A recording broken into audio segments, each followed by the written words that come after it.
दोस्तों आज हम आपके लिए लेकर आए हैं सम्राट अशोक का महान इतिहास। सम्राट अशोक भारतीय इतिहास का एक ऐसा चरित्र है जिनकी तुलना विश्व में किसी से नहीं की जा सकती। भारतीय मौर्य साम्राज्य के शासक थे जिन्होंने भारतीय उपमहाद्वीप पर शासन किया था। इनका पूरा नाम अशोक बिंदुसार मौर्य है और इनका जन्म स्थान पाटलिपुत्र में है। इनके पिता का नाम था राजा बिंदुसार। अशोक ने मौर्य शासक बिंदुसार और माता सुभद्रांगी के बेटे के रूप में और मौर्य साम्राज्य के संस्थापक चंद्रगुप्त मौर्य के पोते के रूप में जन्म लिया। इनका पूरा नाम देवानाम प्रिय अशोक मौर्य, जो कि राजा प्रियदर्शी देवताओं के प्रिय थे।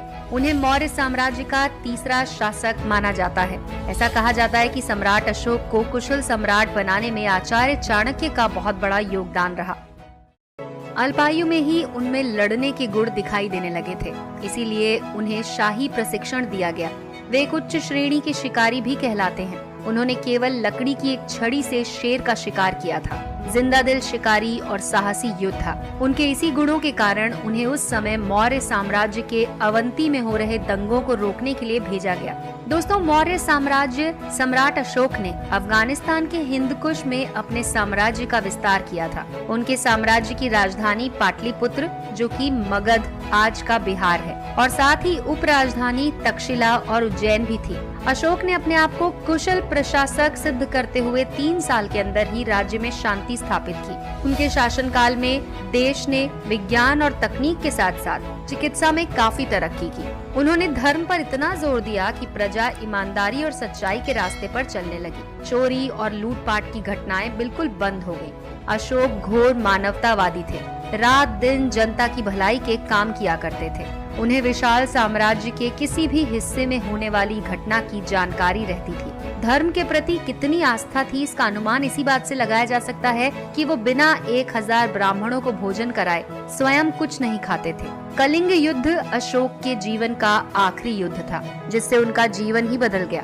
अशोक ने कलिंग राज्य के खिलाफ एक विध्वंसकारी युद्ध की घोषणा की थी। उन्होंने कलिंग पर जीत हासिल की। इससे पहले उनके किसी पूर्वज ने ऐसा नहीं किया था। कलिंग के युद्ध में कई लोगों की मृत्यु होने के बाद अशोक ने बुद्ध धर्म को अपना लिया था। कहा जाता है कि अशोक के कलिंग युद्ध में तकरीबन 1 लाख लोगों की मौत हुई थी और 1.5 लाख लोग घायल हुए थे। इस युद्ध में हुए भारी रक्तपात ने उन्हें हिलाकर रख दिया। उन्होंने सोचा कि ये सब लालच का दुष्परिणाम है और जीवन में फिर कभी युद्ध न करने का प्रण लिया। इसके बाद अशोक ने धर्म परिवर्तन का मन बना लिया। उन्होंने बौद्ध धर्म अपना लिया और अहिंसा के पुजारी हो गए।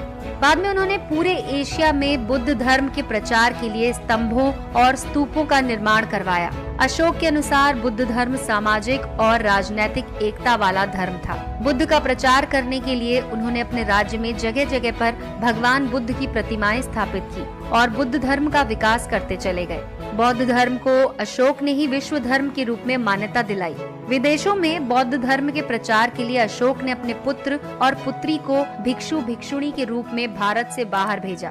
सार्वजनिक कल्याण के लिए उन्होंने जो कार्य किए वो इतिहास में अमर हो गए। नैतिकता, उदारता, भाईचारे का संदेश देने वाले अशोक ने कई अनुपम भवनों और देश के कोने कोने में स्तंभों और शिलालेखों का निर्माण भी कराया, जिन पर बौद्ध धर्म के संदेश अंकित थे।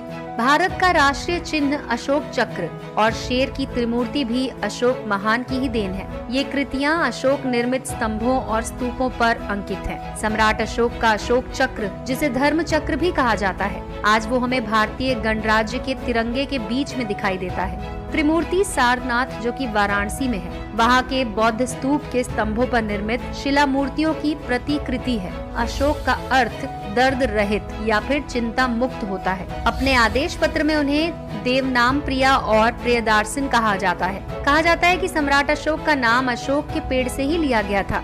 दोस्तों, एक किताब है जिसका नाम है आउटलाइन ऑफ हिस्ट्री। इतिहास में अशोक को हजारों नाम से जानते हैं। जहाँ जहाँ उनकी वीरता के किस्से हैं, उनकी गाथा पूरे इतिहास में प्रचलित है। वो एक सर्वप्रिय, न्यायप्रिय, दयालु और शक्तिशाली सम्राट थे। लोक हित के नजरिए से अगर देखा जाए तो सम्राट अशोक ने अपने समय में न केवल मानवों की चिंता की, बल्कि उन्होंने जीव मात्र के लिए कई सराहनीय काम भी किए हैं। सम्राट अशोक को एक निडर, साहसी राजा और योद्धा माना जाता है। अपने शासनकाल के समय में सम्राट अशोक अपने साम्राज्य को भारत के सभी उप महाद्वीपों तक पहुंचाने के लिए लगातार 8 सालों तक युद्ध लड़ते रहे, जिसके चलते सम्राट अशोक ने कृष्ण गोदावरी की घाटी, दक्षिण में मैसूर में भी अपना कब्जा कर लिया, लेकिन तमिलनाडु, केरल और श्रीलंका पर नहीं कर पाए। सम्राट अशोक जैसा महान शासक हमें शायद ही इतिहास में कोई दूसरा दिखाई दे। वे एक आकाश में चमकने वाले तारे की तरह है, जो हमेशा चमकता ही रहता है। भारतीय इतिहास का यही चमकता तारा सम्राट अशोक है। एक विजेता, दार्शनिक, प्रजापालक, शासक के रूप में उनका नाम अमर रहेगा। उन्होंने जो त्याग और कार्य किए वैसा अन्य कोई नहीं कर सका। सम्राट अशोक ने लगभग 40 वर्षों तक शासन किया। ईसा पूर्व 232 के आसपास उनकी मृत्यु हुई।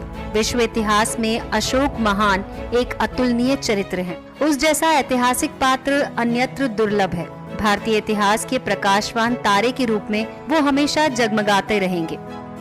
तो दोस्तों, अगर आपको ये जानकारी पसंद आई हो तो इस वीडियो को लाइक कीजिए और अपने दोस्तों के साथ शेयर कीजिए। कल फिर हाजिर होंगे।